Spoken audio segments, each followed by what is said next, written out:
This is Tahira with Simply Schoolhouse, and today we will be talking about homeschooling high school. If you've ever been on the fence or felt uncertain or I don't know how to do that and fear factor kicked in and you're in analysis paralysis and you're just like, I don't know if I can do this, then tune in because we have a series here where parents are going to give such great wisdom and information about homeschooling high school and their journey. So be prepared to take a few notes if you want to, or put your questions below, and we can go deeper into anything that you want to know more about. And we have our first interview with Shauna. Shauna is a wonderful, wonderful parent of 5 children, her and her husband. They come from Jamaica and they've been here in the States. They started off homeschooling, took a break, and then went back. You'll hear her story. She is also an adjunct professor in New Jersey, and she has even greater insight on what students need as they're transitioning from high school to homeschool and what she sees. She sees children who, or students who, some are very prepared, some are not prepared. And her experience with homeschoolers is that they have been very prepared when they're entering when they're entering college. And she knew exactly what to do to make sure that her children were prepared for the college journey. So listen to her story. And if you like this content and you want to hear more, then definitely continue to tune in and make sure that you are getting the notifications. Share it with others, and I look forward to seeing you in the comments and doing more of this content for you. Or just okay. All right, so this is Tahira with Simply Schoolhouse, and I have my special, wonderful guest here, Shauna, who is going to be talking to us about a wonderful topic. So there's so many Good aspects. morning or good day, depending on when you're watching this video. Yes.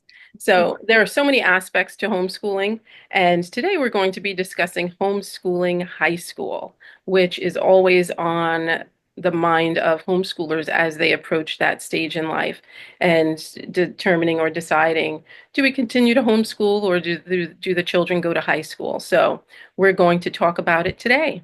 And Sounds good. yeah. So, Shauna, we'll jump right in. Can you tell us a little bit about your homeschooling journey? So, did you homeschool from the beginning, or was there a point where you decided, I'm going to start homeschooling now? You and your husband, your family decided, and what was that turning point? Sure. Well, we started out as a homeschooling family, and I can relate to a lot of the families who struggle because we actually quit. We started out homeschooling with our first daughter when she was in kindergarten. And halfway through kindergarten, we decided to put her in school, and we did not return to homeschooling again until her 10th grade year of high school. So, how about that? But the lesson, though, we would always say that we tried all the rest and homeschooling is the best That I like that. because we knew what was in the other settings, and the Lord has blessed us, and it wasn't just that we chose, the Lord led us to. It was a very prayerful journey. It Yeah. was seeking the Lord and asking for his direction. And even when we made the decision to homeschool once again, we didn't know all that it would entail, but we were trusting God with the decision, and he blessed our decision, and we're so thankful for that. Yes, that's wonderful. That's wonderful. How many children have you homeschooled altogether?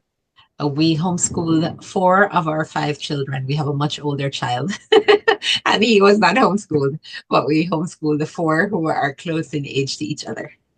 Okay, wonderful. All right. Yes, Well, praise God. homeschooling high school is definitely a different sort. So how did you plan differently for the high school years than you did for the lower level? Okay. Well, our first homeschooling support system came from a group called Christian Homeschoolers of Union County, and their motto or their mission is to make God preeminent in the education journey.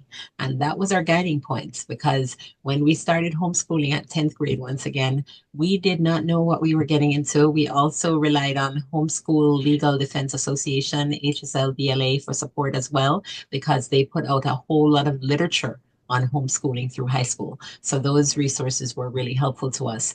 But it was a walk of prayer because we didn't know what we were getting into. So I would say to any parent who is thinking about homeschooling through high school, help is there. And don't be afraid to reach out and get it because you don't have to homeschool in isolation.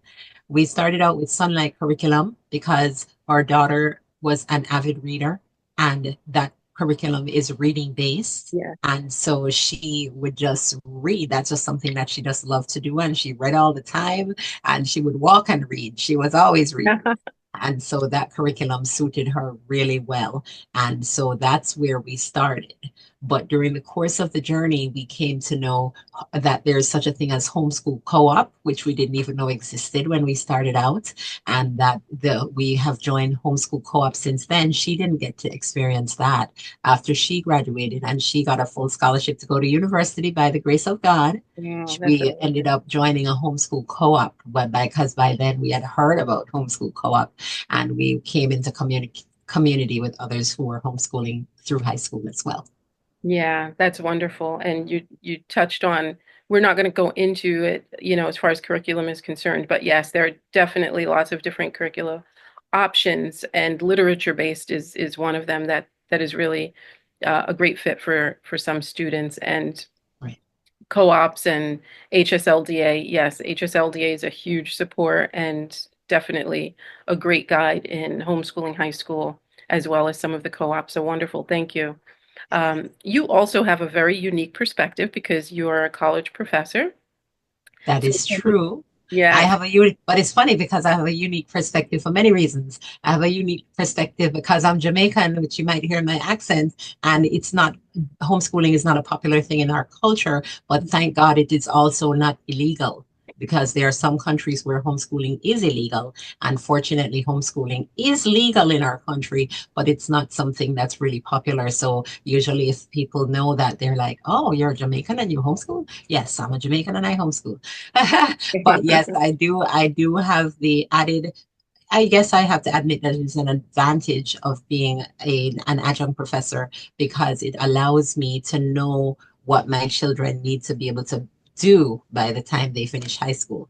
And yes, so even in the yeah, absence of formal guidelines, which I do use, that's something I should mention. I always go to my state guidelines still and look at what is required because I feel that we are preparing our children to be able to function. And even though I don't necessarily follow it, I customize, I still need to know. I don't want their unpreparedness for what is required to be a barrier for what they want to do in their lives. And so I still do look at it, and I do look at what I am doing in my homeschool, my husband and I, what we're doing, how that coincides or departs from. And if it departs from it in any way, it's something that's intentional and beneficial and not something that's going to pose a barrier to them should they decide to pursue certain careers and so on. yeah, that's wonderful. So based on what you see in the college setting, you know how to prepare them and make sure that they're ready for Yes, college. Do you see students, in traditional high school who are entering that are not prepared versus maybe? absolutely. Mhm. Absolutely. And that especially since post-COVID, because as many homeschooling families know, we were more prepared to homeschool through the pandemic shutdown than the school students who are in school system and families who were using the school system. So we just carried on with business as Yeah, usual, right. whereas they were plunged into the unknown, and it was a great time of trying to figure out. And so there were many losses. So as a result, I think that the homeschooled students who have been homeschooled since 2020 coming forward, that for the most part, our students are more prepared because they did not have that interruption and they did not have that confusion because we were homeschooling already and we just carried on doing. Yeah, So is it reflected in the work that we see? Yes, it's also reflected in the habits because I think that it was such a traumatizing period for everybody. And I think that the students display that in some ways because they're, and that's why I have to mention a part of the foundation of our homeschooling has been enjoyment, the joy of learning. And we know that there's even a book called The Joy of Learning and so on. But joy of learning, I think, is particularly crucial in this post trauma period because some children can't even express how that period affected them. Some of us as adults can't express how that period affected us. And I think that when we include that or focus on making sure that our children are enjoying the learning experience, it helps to ensure that they actually do learn. I think that rigor is important, but not as important as enjoyment. And I had to learn that as a mom because I came from a background of rigorous education in times that did not include a pandemic experience. And so when I started to be fully responsible for our children's education, I thought rigor was like key. And it is not key. It is important, but it's not key. Key is enjoyment because when we are enjoying a learning experience, even as an adults, we learn more. We are more attentive. We are more motivated. We're more energized, engaged in whatever the activity is that we're learning. And so I feel that having that learning enjoyment helps our students to learn more. It also helps us with, again, this period where so many, if we think of the different ages that students were at in 2020, and then especially the ones who are in college now, the ones who were homeschooling through high school, you're talking about 2 years of their half of their high school experience being interrupted or thrown into confusion and then not being able to make that time up and then all of a sudden they're in college. And so again, the more we can engage students in an enjoyable learning experience, the more likely they are to be motivated and energized to learn, and the more they will learn. I agree. Learning is for life. So we never stop learning. There's always going to be, times and, you know, they always say YouTube University, but I mean, there's so many skills. If there's a skill you want to learn after, college or when you're an adult, you can learn anything. So having a love to learn, having a love for learning, it's a heart thing.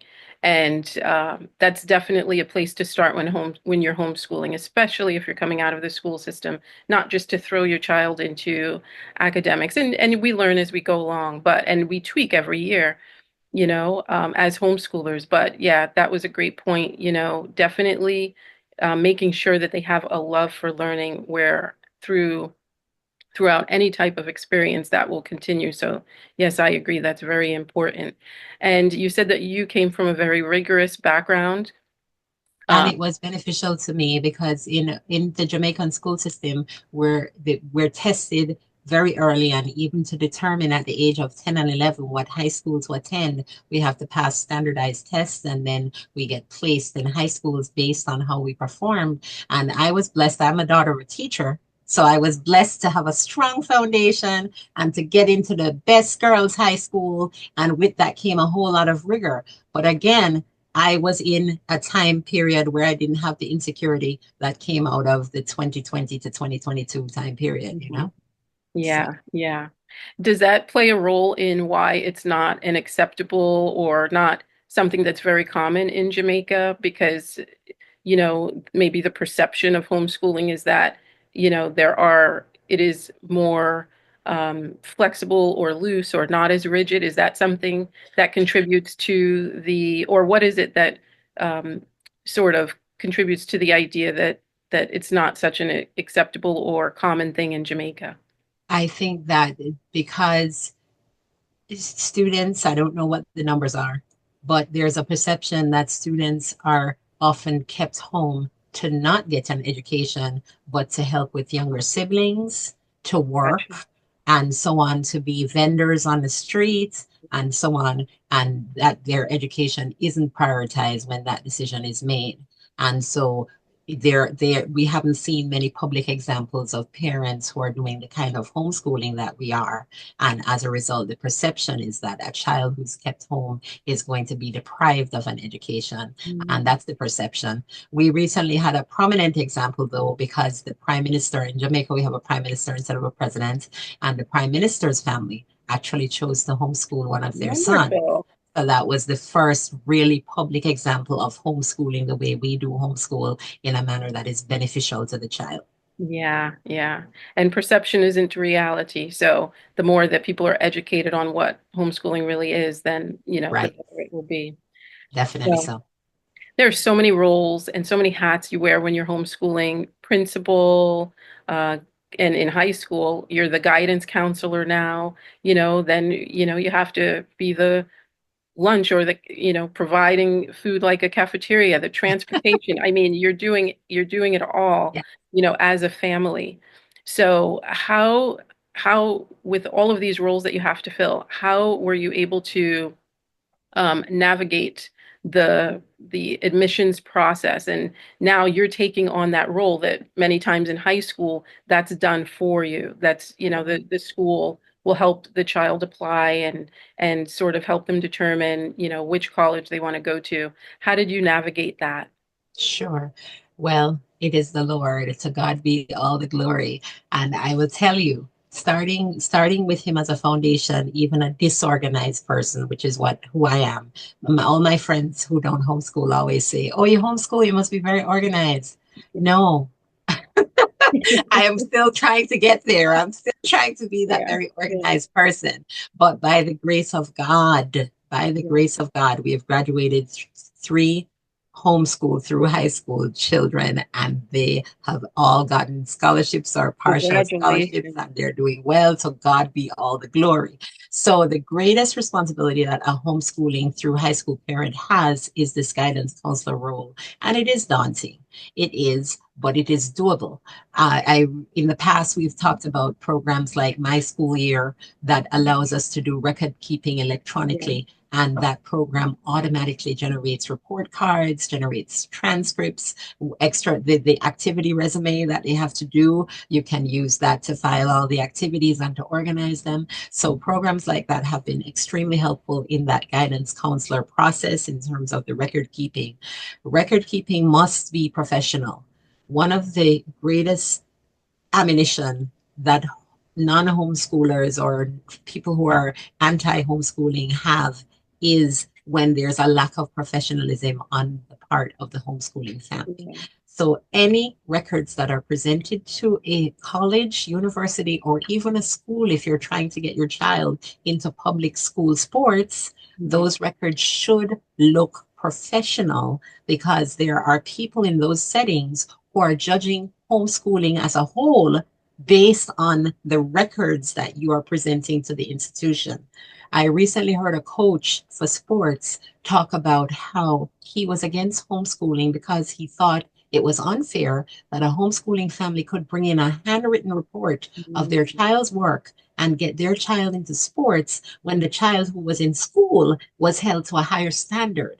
So again, as a homeschooling family, whether you're presenting your child to a high school or any school, a Right. college or a university, we need to present our children and their work in a professional manner, because it helps to increase the child that we will get.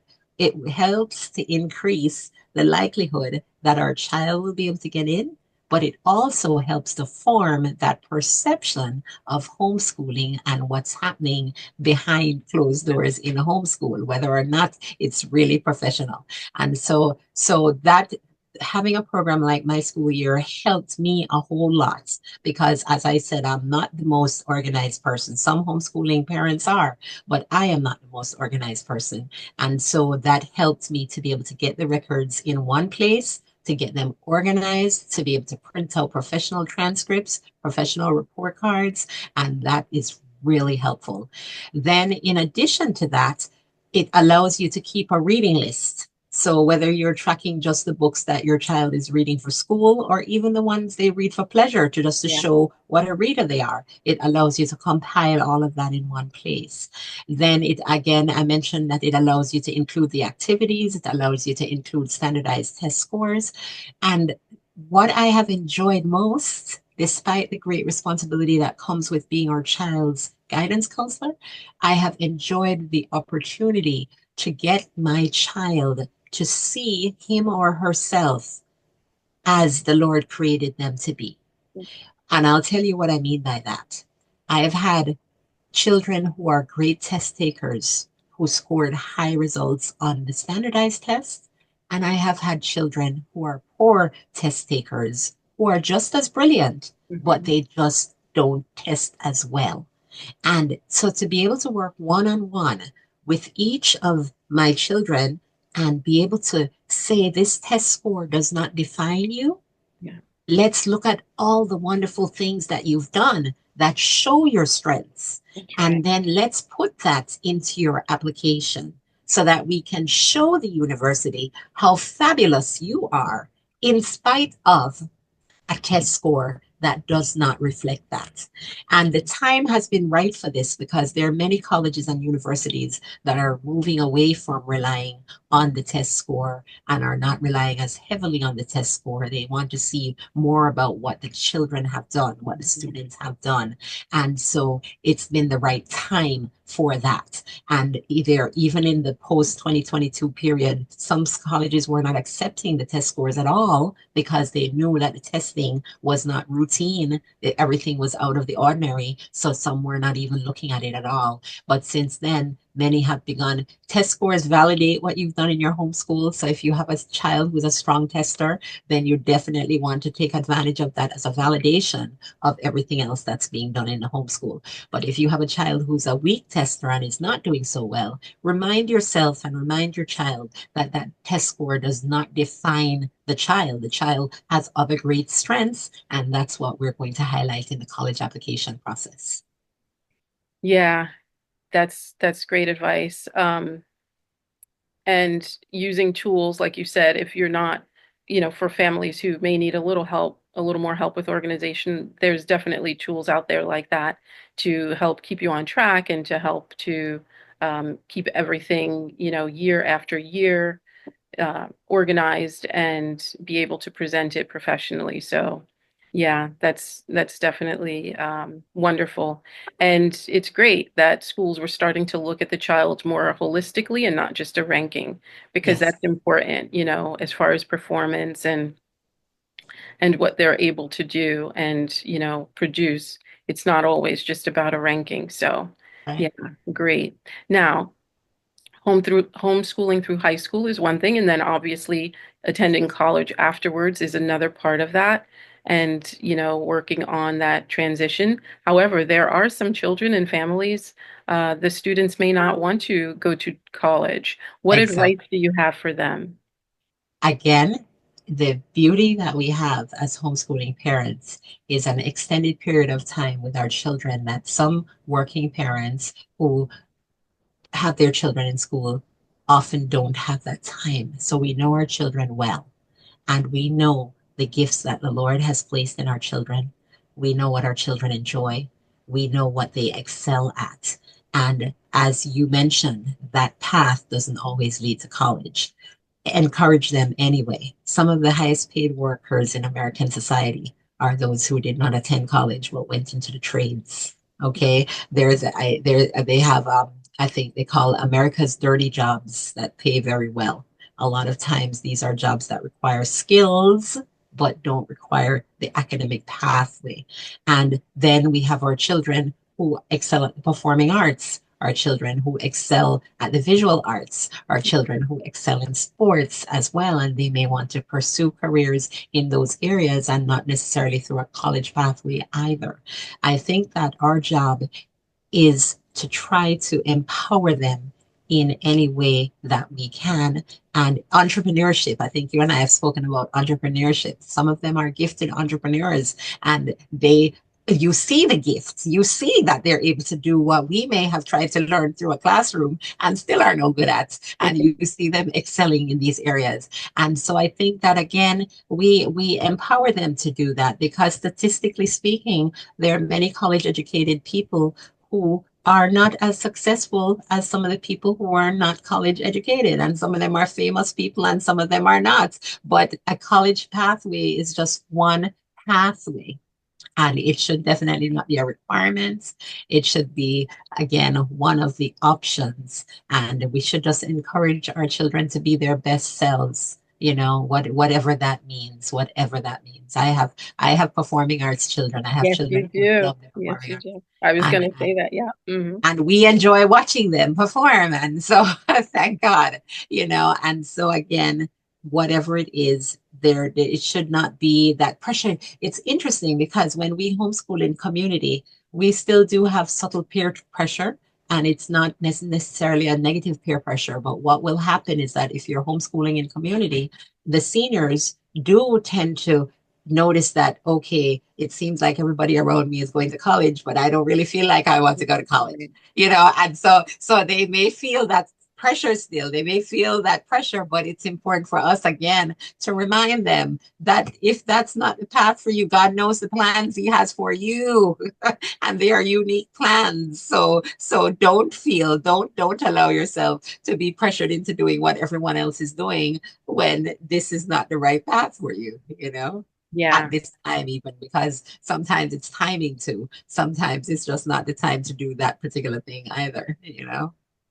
And that's where self-esteem plays a role and self-identity and really knowing who you are in the kingdom, who you are, if you are a believer as the Father has designed you to be, and being strong in that and not being swayed by we're not comparing, we're not, and that's what I like about homeschooling.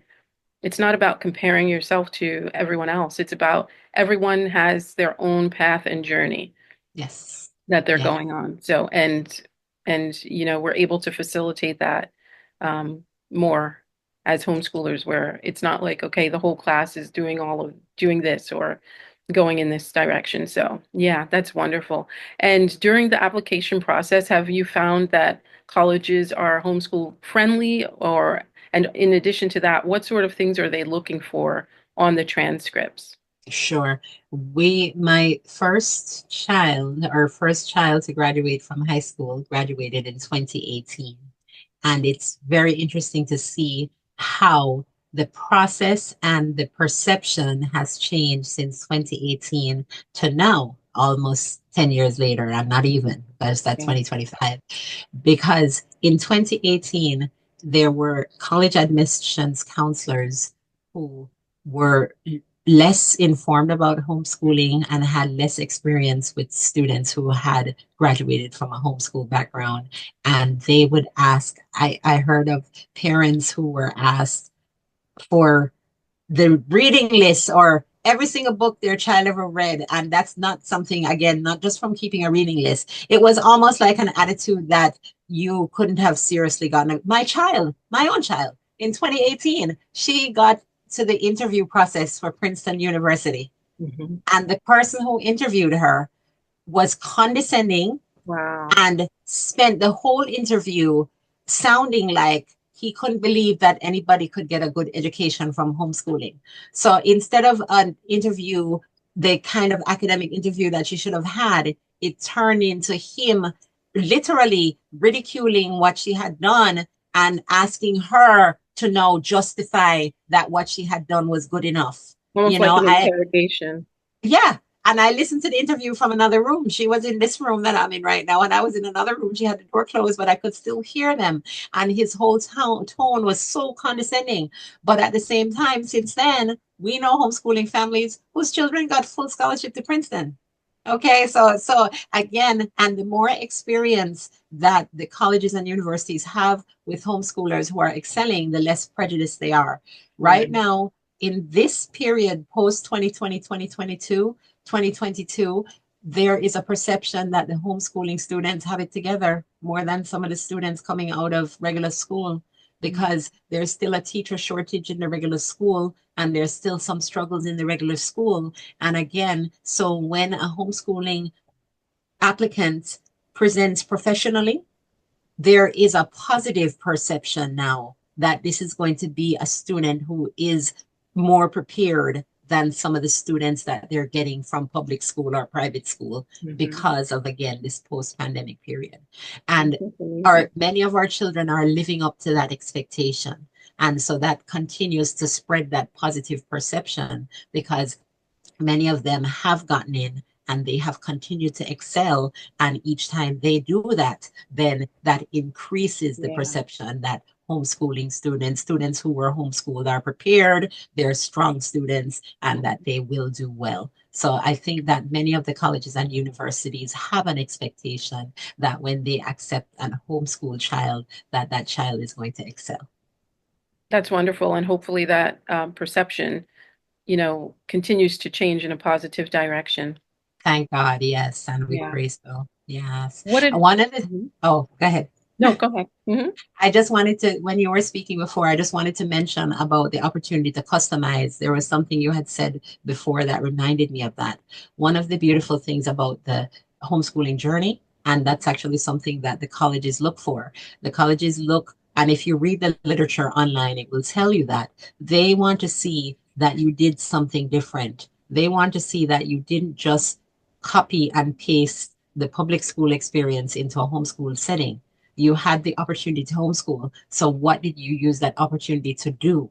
And so, for example, the children who are entrepreneurs talk about if they have done their own little business, make that a part of their college application so that the colleges know that they use some of them are science based and they had the opportunity to excel more in science, some Yeah. whatever it is, what is it, what was the homeschool advantage? You homeschool, yes, but what Mhm. was your homeschool advantage? What did you allow? And that comes from customizing the child's experience. When you see that your children are excelling in certain areas, some of us as homeschooling parents, we will we'll drive for many, many miles True. to That's access true. opportunities for them to go a little farther or a lot farther than they would have if they had just been in school every day in one building, stuck. Right. They're able to get out and do things. And so more than the test score, they want to see that. They want to see what was that? What is it that you did? And what was it that you did to customize this educational journey and allow this child to excel in areas that this child might not have been able to excel in had the child just been in one physical building every day. Yeah. Yeah. That's awesome. Absolutely. Customized learning experience and being able to present that well on Yes, the transcript to the college and through interviews. So, yes, and I'm yes. sorry that your son or your daughter, which one had had that interrogation? Oh, my daughter, yes, she did. And she said, Mom, Princeton wasn't my top choice anyway. But again, we've known homeschooling families since then who've gotten full scholarship. But it was funny because she was doing well academically. So we were the ones that said, well, make sure they're on your list, Yeah. and she said, so after that experience with the interview, she said, that wasn't my number one anyway. Yeah. Yeah. So, yes. Mhm. What advice or what tips can you give families on preparing financially for Okay. funding, for, different methods of obtaining finances for college? Because it's very expensive. Yes, it absolutely is very expensive, and there is no one answer. And so I am not the let's see, I'm not the financial advisor by any stretch of the imagination, but the Lord makes a way. And so I'll tell you some of the examples of ways that He has provided. When you present your child with a strong, again, think of it this way, just as when we as adults go into job interviews, Right. people see us, but they don't know us. It's up to us to show them, starting with the resume that we send in. And then when we get the opportunity for an interview, It's up to us to show them why we fit, why we belong there, why we are the best person to get this job. So in the college application process, or even again, the ones who are not going to college, whatever it is that they're applying for, whatever it is that they're trying to sell, if they're trying to start their own business and they want some investment, they have to be able to put that in a package that people can see, right? It's not enough that it's inside. Nobody knows Right, when it's right. inside. We have to put that out, whether it's in writing, whether it's in a PowerPoint presentation, whether it's in what we're saying during an interview. We have to put that out there. That's what's going to win the scholarships as well. Again, never ever exaggerate, Mm-hmm. never ever put information that's not true, Absolutely. but put the information that is true. Things that you wouldn't even think Yeah. of that you think don't matter, but they do. Think of the whole journey that you've been on and all the things that you've done, even the things that you thought of as extracurricular. Sometimes extracurricular becomes central based on what your child is pursuing, right? A recent homeschooling family, the child wants to be a farmer. So a lot of extracurricular activities involve Yeah. farming, but that becomes central now because the career path that this child is choosing has to do with farming. And so when we're putting the packages together to apply for scholarships, again, think of the entire package. And sometimes there are experiences that will help to secure those scholarships. And they didn't seem like they were part of the academic journey, but they are because of what the child is choosing to do. Okay. I would say don't rely on loans. Absolutely not. Whether your child is homeschooled or coming from regular school, do not rely on loans for the next step. Loans should be minimal and they should be low interest because it's often not worth it. Yeah. That higher education does not need to take place in a rush because again there's that subtle peer pressure to go immediately to college and to finish it in 4 years, and that works out for some students, but for some students it may need to be part-time while the Right. student is working. So for some students it may need to be delayed while the student works and saves. I experienced both in my own journey, you know. And so it doesn't have to be done in a rush because sometimes when it takes longer, sometimes it's appreciated more and the learning experience is greater because it's combined with professional learning experience as well. And sometimes we get employed at places that have tuition reimbursement or tuition remission. And so those are paths as well.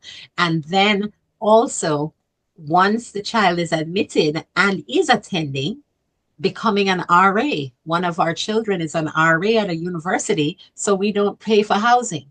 That's And wonderful. that has led to other opportunities as well.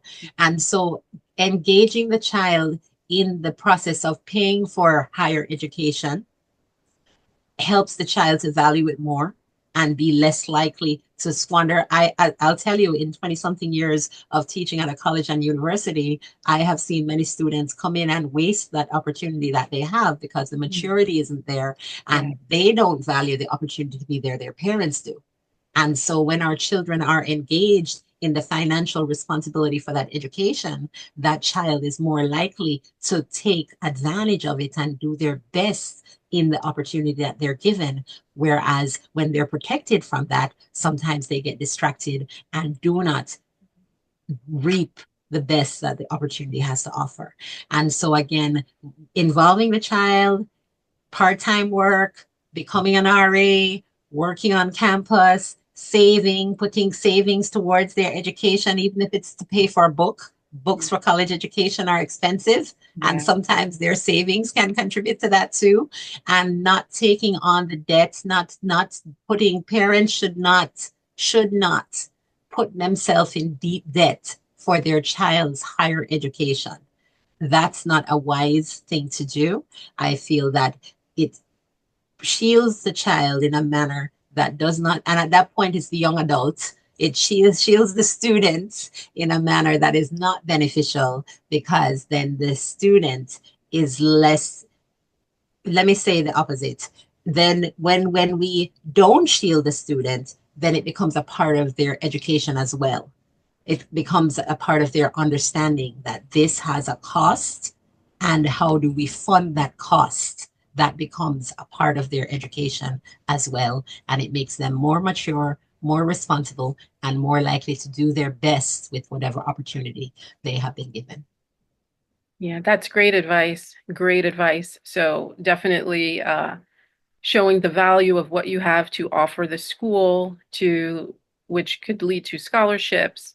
And once you're there, using the leadership skills that you've learned during high school in college to, gain roles where you may be able to compensate or exchange, your participation in leadership for um, reduced costs of things is great. So becoming an RA, that's wonderful.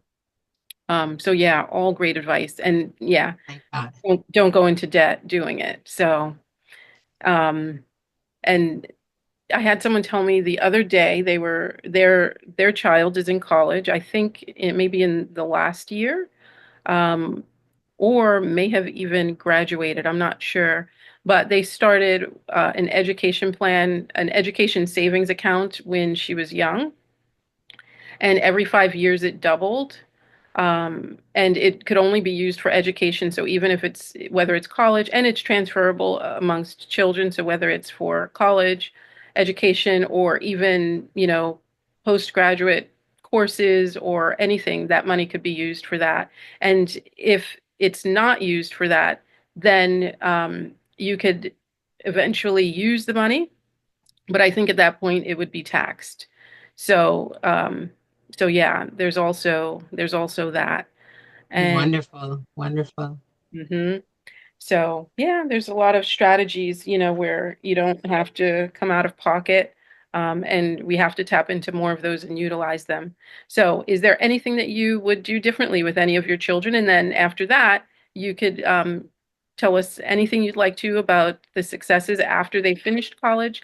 You have children who have finished college, correct? One has graduated already, one is in the junior year, and one is in freshman year. And so praise God. I would do what would I do differently? I would continue homeschooling from kindergarten. And so that time when I quit, I wasn't a part of any community. So it helps to homeschool in Yeah, community, support. and so because one, there's an opportunity to learn about so many resources to support the homeschooling journey. And then, of course, the socialization aspect, of course, and again, just being able to we live life in community. We live life in community. We're not in, as the song says, no man is an island, no man Mhm. stands alone, And so being a part of a community that has the same goal, which is that we're not following a traditional path of education. We're trying to do something different, and we're trying to add value to what we're doing. Being a part of community that does that helps a whole lot. And then it also helps in very literal, tangible ways. For example, if you have young children, it helps to have somebody else hold your baby, you know? And and you can do things. So that was the point at which I quit, when I was in that stage where I had a kindergartner and a new baby, and it was overwhelming. So when you're in isolation, that's much harder to do than when you're in a community, and you have a community around you, and you have small children, and you're able to help each other physically with things that need to be done. That helps a whole lot. So what I would do differently is, my husband and I started that homeschool journey with our eldest child, who was homeschooled in kindergarten, and then we quit. I would homeschool in community so that I would have some support system in order to keep going. So that's what I would do differently. Regarding children, again, who help to pay for their higher education, it is such a level of satisfaction. My daughter, who graduated already, there was a bill that was incurred, and she was working to pay that bill off. And this was during the pandemic shutdown. She was working at a supermarket because supermarkets were open. And so she was going to work in COVID with her mask and everything, to go stand in the supermarket for how many hours while people were online outside the supermarket. Remember those days? You had to line up to get Yes, into a it, supermarket. it was And she was crazy. going to work. And we felt so sorry for her. We offered to help her pay that bill. And she said, no, thank you. She Yeah. said, no, thank you. And she felt such satisfaction in paying off that bill herself. So again, sometimes when we protect our children from these experiences, we deprive them of an opportunity to see what they can do. She Yeah, was so proud to pay that bill off without a penny from her parents, you know? And so again, just seeing that helped us with our other children to realize again, education is expensive. Higher education is expensive. So how are we going to do this? Not how are we the parents alone. How are we going to do this? We're here to support you, but you need to lead now. You're in higher education. We're not in college with you. yeah. You need to lead that journey, and then we're here to support you in that, So That's I, fantastic. And it makes them stronger for other situations and circumstances that may come up. It makes yeah. them resilient. It just builds wonderful character traits all around. You and your husband have done an amazing job homeschooling To your God be children. all the glory. When I say Yes, I can't yes, say it enough, it's not just an expression that people say in church, but God gets all the glory because we were not proactively confident. We were very insecure. We did not know what we were doing, but the Lord lit the path. Like he orders our steps. And yes, so yes, and again, he allowed us to learn from others. There's so much we learn from others, either them imparting a lesson verbally or just from their example. There were so many examples. That's another benefit of being in community again. You see examples of parents who are further along the journey, and you're able to learn from what they have experienced. And so, again, God gets all the glory. To God be all the glory. yes, yes, yes. Praise the Father. So thank you so much. As we close, if there anything you want to highlight, anything about any of your children that you'd like to highlight? I know they've done wonderful things, or any takeaway, any tip for the parents, anything that you'd like to close with. I think that you should build just as we build our house on the rock. That is Jesus. We build our house homeschooling on the rock because you're not always going to have happy homeschoolers. We did three out of four was a good was a good fraction. But sometimes you have happy homeschoolers. I said that the other three should be poster children for homeschooling, but not every child is going to be a happy homeschooler. And so you really have to be prayerful and as parents really discuss because in the K through 12 years the parent is leading. In the higher education years the child can lead that because that child if the child isn't motivated and directing that then it can be a waste of the parents money, but in the K through 12 years the parents are leading. And so we have to really seek God's wisdom in knowing if you have an unhappy homeschooler, but you could also have a happy schooler and an unhappy schooler, and you still send the child to school, right? That's There are right. children, some children don't want to go to school, but parents still send them. So the fact that you have an unhappy homeschooler doesn't necessarily mean that you should not be homeschooling, but you certainly should be intentional That's a in good seeking point. the Lord. It means seek the Lord and really is the Lord, is the Holy Spirit confirming that this is the right path, and is it just an unhappy period, just as there are many unhappy children and they go to school every day?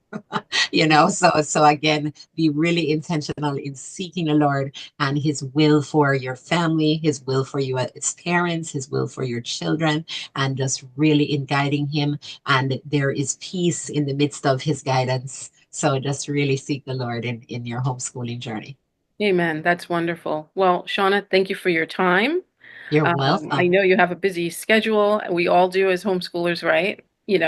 Anyone in general does, but when you're homeschooling, you have that on top of everything. So I appreciate you taking time out of your schedule to share your wisdom, your insights, your family experience with us, and just lovely, lovely information that I know many will find valuable. So thank you so much for your time. I want to thank you as well, and I want to commend you as well on doing this because there are so many people who don't homeschool who have said I need to do something like this, and I never got around to doing it. So I'm very happy that you are doing it. And I thank you for the invitation to be here.